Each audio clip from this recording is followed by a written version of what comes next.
What's up, kiddos? Clinton Yates here with ESPN. We are in Hollywood at the Nike skate park. We're here with one, of course, Paul Rodriguez. P-Rod, what's up, dude? What up? You How good? are you? It is very good to see you. So, thank you. You are a veteran, obviously, of the skateboarding competition circuit between XGames, between Street League. Many people consider you one of the greats. What do you think about a sport that has started in places like this, moving to the Olympics 2020 in Tokyo? It's got to be a little interesting. That's the exact word I was going to say, interesting. Growing up skateboarding and being a skater, honestly, the Olympics was never anything on my radar, never a dream or goal. And for most skateboarders, I don't think most of us ever thought about it going to that level or whatnot until the recent years. But the fact that it's here, it's pretty interesting. I don't know how it's going to play out, what it's going to do for skateboarding. It could be good, could be bad, I don't know. So I'm just sitting on the sidelines, just going to observe. I'm definitely going to watch and be rooting for Team USA, that's for sure. Olympics aside, the way that the competition circuit has evolved is wild these days. There are so many different things. We talked about X Games and Street League earlier. What do you think about that, just as a person who's skated for your entire life and has finally seen this all come to fruition? Where are we at in terms of what the competition circuit really is in 2019? That's a good question, and it's hard to say. It's obviously more competitive than it's ever been. Skateboarding is one of those things where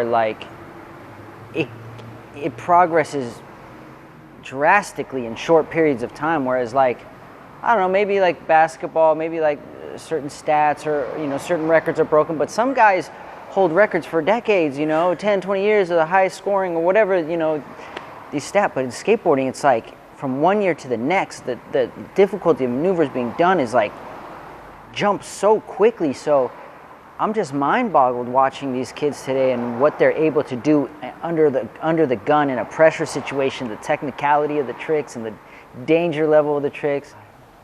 It's crazy. So I think it's in a really competitive spot. And now with the Olympics, I think it's just making everybody more laser-focused and kind of chomping at the bit. When you first came on with Nike, you were their first signature SB guy.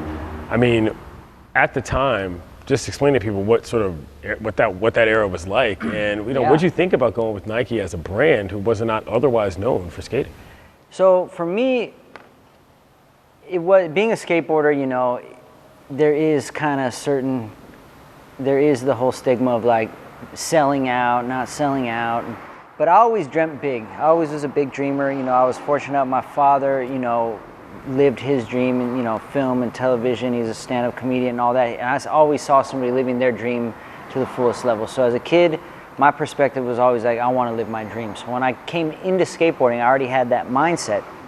Once you learn the world of skateboarding, it's a little guarded, a little bit keep everyone out, this is our thing. So I kind of was in the mix of that. But when Nike approached, I was really into it. I knew there would be mixed reactions from the skateboarding world, but I was super into it because my first pair of shoes were little baby Jordans. It was just a brand that my whole life growing up, I always wanted the new sneakers that came out, especially when school started. You wanted the fresh Nikes for school, so it was always something that was a part of my life. So to me, it just felt awesome. And Michael Jordan was a huge hero of mine as a kid growing up. Anybody grew up in our era, is gonna grew up on Michael Jordan, whether you played ball or not. He was somebody you just. So I was really excited about it, and I can't believe I'm still here doing it. You partnered with Nike in a lot of different ways, particularly in trying to bring skating to city communities, inner city communities. Why is that important to you as something to do in terms of spreading the culture and teaching what it is you've learned? I think because skateboarding is one of those sports that has a very low level of entry, right? It's not an expensive activity. It doesn't take a specific, court or field to play or to do. Just take some decent concrete, and you can do it by yourself. You can have some friends. It's a really easy access, and it's tons of fun. It definitely kept me out of lots of trouble as a kid growing up. I was more excited to go skating than to go, egging houses or TPing houses or do worse things, that I've seen people do. But it was just always something that I loved so much that making trouble actually wasn't even on my radar. It didn't even dawn on me. So I think that's a big plus for kids these days, because you know, if you don't have a passion or something, you know, what do they say? Idle hands, you know, it's the devil's playground. So that type of thing. If you don't really have something you're in love with, you might be drawn, try drugs or go, you know, just make trouble. But on top of that, just give more options to people, like more options. Some people aren't necessarily meant for the school route, the academic route, and not everybody is going to be a doctor or a lawyer or whatever. So just something.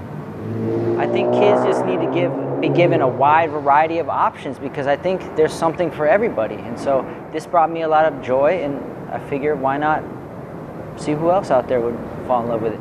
All right, last thing we're going to do, your Mount Rushmore of Nike case. Let's go through them. If you got a couple secrets, some Easter eggs you want to reveal, that's fine too. Yeah. Well, holla at me. Let's go through. There's four Okay. people on Mount Rushmore. Okay. In case y'all don't know that. You've now been taught. So just roughly off the top of my head, I would say I grew up in the white-on-white Air Force One kind of craze era. So Uptowns, as they're known to some people, on another coast. Yeah, exactly. Those but are over fly. here, you know, like, so I'm gonna throw those in there because that has a lot of nostalgia for me. Okay, the Air Force Ones. I'm gonna say Jordan 3s I like a lot. Threes. You see a lot of the threes on the streets these days. Uh-huh. You know what Yes, I'm saying? do. Those are very Yeah. popular Yeah.